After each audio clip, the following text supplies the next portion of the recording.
Hello दोस्तों, कैसे आप लोग। उम्मीद है सब अच्छे होंगे, सब बढ़िया होंगे। और आप लोग जो अपनी मेहनत है, जो अपनी प्रिपरेशन है, वो पूरी ईमानदारी से कर रहे हो, ऐसा मैं उम्मीद करता हूँ। तो 2020 के अंदर सिलेक्शन लिया था और मैं आप लोगों के बीच से ही आया हूँ, मिडिल क्लास फैमिली से ही हूँ। तो मैं आप लोगों का दर्द समझता हूँ, इसलिए जो चीज़ें मेरे को बोलनी होती है मैं वो स्ट्रेट फॉरवर्डली आप लोगों को डिलीवर कर पाता हूँ। ठीक है, बाकी यूट्यूबर्स हैं, बहुत सारे टीचर्स हैं, वो बोल नहीं पाते। तो मैं चाहता हूं कि इस मुद्दे पर जो थोड़ी देर पहले मैंने वीडियो बनाई थी आप लोगों के लिए, कि स्कैम बहुत ही ज्यादा हो रहा है, बड़े लेवल पर हो रहा है, बड़े स्तर पर हो रहा है। तो उसके लिए यूट्यूबर्स हैं, जितने टीचर्स हैं, उनको आवाज जरूर उठानी चाहिए। मैं स्पेशली जो अंकित भाटी सर हैं, मैं उनको ही बोलना चाहता हूँ कि आप प्लीज सर बच्चों के लिए आवाज बनो, बच्चों की आवाज है उसको जरूर उठाओ। क्योंकि उन्होंने हमारी जो वैकेंसी थी उसमें भी और उससे पहले वाली वैकेंसी के अंदर इन मुद्दों को उठाया था। ठीक है। अब दो तरह के बच्चे आते हैं जिनका इस दिल्ली पुलिस एग्जाम के अंदर एग्जाम है वो अच्छा गया है, और दूसरा वो बच्चे हैं जिनका एग्जाम अच्छा नहीं गया है। तो मैं बिल्कुल डायरेक्ट वे में बताता हूँ सारी चीजें। आप लोग जो मेरे से 2-3 साल से जुड़े हुए हैं उनको पता भी है कि जो चीजें बोलनी होती है मैं वो डायरेक्ट बोल भी देता हूँ। तो मेरा मानना ये है कि जिनका एग्जाम खराब गया है वो खुद की वजह से गया है। मान लो उनकी प्रिपरेशन अच्छी नहीं थी, या उनको जीके है, या जो जीएस के क्वेश्चन पूछे गए थे वो उनसे नहीं हो पाए, तो उनका स्कोर मान लो मैं 65 से नीचे ही मानता हूँ। ठीक है, बिलो 65 से। तो जिसका भी स्कोर 65 से बिलो है, ठीक है, मैं ये चाहता हूं कि आप आगे की जो प्रिपरेशन है उसमें लग जाओ। आपका मान लो हेड कांस्टेबल मिनिस्ट्री वाला है, या रेलवे का डी ग्रुप का है, ठीक है, या फिर हेड कांस्टेबल के जो आपके मिनिस्ट्री वाले हैं, एडब्ल्यू टीपीओ वाले हैं, ठीक है, ये आगे जो आने वाले एग्जाम है, क्योंकि जो रेलवे है वो भी अपना कैलेंडर जारी कर देता है, किसी का स्टेट का एग्जाम है, तो उस प्रिपरेशन में लग जाओ। अब किसी से नहीं पूछना कि सर मेरा स्कोर है वो 63 है, 65 है, मेरा क्या नाम आ जाएगा नहीं आएगा। इसमें अपना 1 साल बर्बाद है, वो कर जाओगे। प्रिपरेशन के लिए मैं बता देता हूँ, टेक्स्ट बुक पर 28 तारीख को सबसे बड़ी सेल है, वो आने वाली है। उसमें तकरीबन आपको 1 साल की अगर वैलिडिटी के साथ लोगे तो 1 साल की वैलिडिटी आपको फ्री मिलेगी, मतलब 2 साल का पैकेज मिलेगा उसी अमाउंट में। वो अमाउंट अभी डिस्क्लोज नहीं की है। तो मेरे हिसाब से सबसे बड़ी सेल है वो रहेगी, 1 घंटे के लिए रहेगी, रात को 12 बजे से 1 बजे के बीच। तो ये चीजें क्लियर आपको प्रिपरेशन करनी पड़ेगी। प्रिपरेशन के लिए मॉक लगाने पड़ेंगे, और मॉक आप यहाँ से लगा सकते हो। मेरा कूपन कोड है NARWL, लगाओगे तो आपको ज्यादा से ज्यादा डिस्काउंट है वो मिल जाएगा।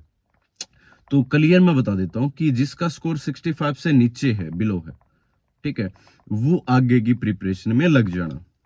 अब मैं स्कैम वगैरह की, फिजिकल के बारे में मैं कुछ भी बातें नहीं कर रहा अभी फिलहाल। तो मेरा मानना ये है, 60 से नीचे या 65 से भी नीचे है, वो आगे की प्रिपरेशन में लग जाओ। ठीक है, अभी जो एज है वो आपकी कम होगी, उम्मीद करता हूँ। ठीक है, आगे जो लाइफ है वो काफी बड़ी है। तो उसके लिए अपने जो 5-6 महीने हैं वो बर्बाद मत करना कि मैं सर फिजिकल में मेरा नाम आएगा नहीं आएगा। मान लो फिजिकल की लिस्ट लग जाती है 62 पर, ठीक है, और आपका स्कोर है 64 है, 65 है, तो आपको क्या लगता है कि आपका नाम फाइनल जो लिस्ट है उसमें आएगा? और फाइनल लिस्ट तक जाते जाते 6-7 महीने लग जाते हैं, डेफिनेटली लग जाते हैं। अभी तो एग्जाम चल रहे हैं बच्चों के। ठीक है, तो उनके लिए भी मैं कहता हूं कि डिमोटिवेट होने की जरूरत नहीं है। जो बच्चे अभी जिनका एग्जाम बाकी है, अपना कर्म है वो करके आओ। आपका कर्म ये है कि आप एग्जाम सेंटर के अंदर जाओगे, जो आप लोगों ने पढ़ा है, जो आप लोगों ने सीखा है, उस हिसाब से एग्जाम अटेम्प्ट करके आओ, और अच्छे से एग्जाम है वो दे के आना। उसके बाद देखते हैं जो होगा, जो आपकी किस्मत में लिखा होगा, या जो प्रोटेस्ट करना होगा, जो भी चीजें चलेंगी वो बाद में चलेंगे। फिलहाल आपका काम सिर्फ एग्जाम देने तक सीमित है। दूसरी चीज मैं ये कहना चाहता हूँ, जिसका स्कोर अच्छा है, अच्छा स्कोर इसके अंदर मैं ये मानूंगा कि 70 अबव, ठीक है, और वो अच्छा डिपेंड करेगा कि स्कैम किस लेवल पर हुआ है। क्लियर बात बोलता हूँ मैं, वो अच्छा डिपेंड करेगा कि स्कैम किस लेवल पर हुआ है।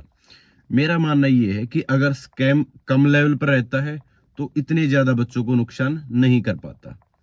ठीक है, जैसा मेरा एक्सपीरियंस है। मेरा मानना ये है, अगर स्कैम बड़े लेवल पर हुआ है तो जो टॉपर बच्चे हैं, टॉपर बच्चे का मेरा मतलब ये है कि जिसका स्कोर 75 है, 74 है, या मैं फॉर एग्जाम्पल बता रहा हूँ कि वो बच्चा 1 नंबर से 2 नंबर से जो फाइनल मेरिट लिस्ट है उससे रह जाता है, तो वो सबसे ज्यादा जो प्रभाव पड़ता है वो उस टॉपर बच्चे पर पड़ता है। ठीक है, बताता हूँ कि आप लोग अपने आप को क्लियर रखो कि आप कहाँ पर स्टैंड कर रहे हो। अगर आप स्टैंड कर रहे हो 70 अबव, तो आप मेहनत में लग जाओ फिजिकल करने, इसमें कोई दो राय नहीं है। ठीक है, क्योंकि वैकेंसी आपकी 7547 के आसपास है, इतने बड़े लेवल पर वैकेंसी नहीं आई है। और मैं उम्मीद करता हूँ जो स्कैम होगा वो कम लेवल पर होगा, या जो आपको 500-700 वैकेंसी तक ही सीमित होगा, ऐसा मेरा अनुमान है। मैं चाहता हूँ कि स्कैम कम से कम लेवल तक रहे।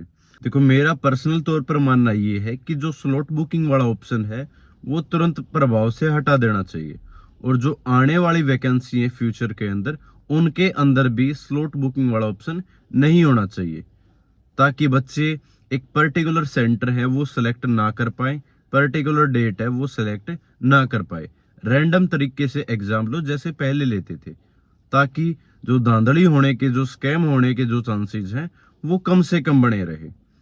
ठीक है, तो उनका आने वाले शिफ्टों के अंदर एग्जाम है, उनके लिए बेस्ट विशेस मेरी तरफ से।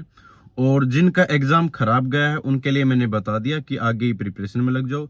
जिनका एग्जाम अच्छा गया है वो फिजिकल में लग जाओ, क्योंकि जल्द ही प्रोबेबिलिटी है कि जल्दी आपके फिजिकल है वो कंडक्ट करवा लिए जाएंगे, नहीं तो ये जो स्कैम वगैरह है ना, ये उजागर होता रहेगा। ठीक है, तो जिन्होंने भी चैनल को सब्सक्राइब नहीं किया वो प्लीज जाके चैनल को सब्सक्राइब कर लो। तब तक के लिए थैंक यू सो मच। जय हिंद, सभी को नमस्कार।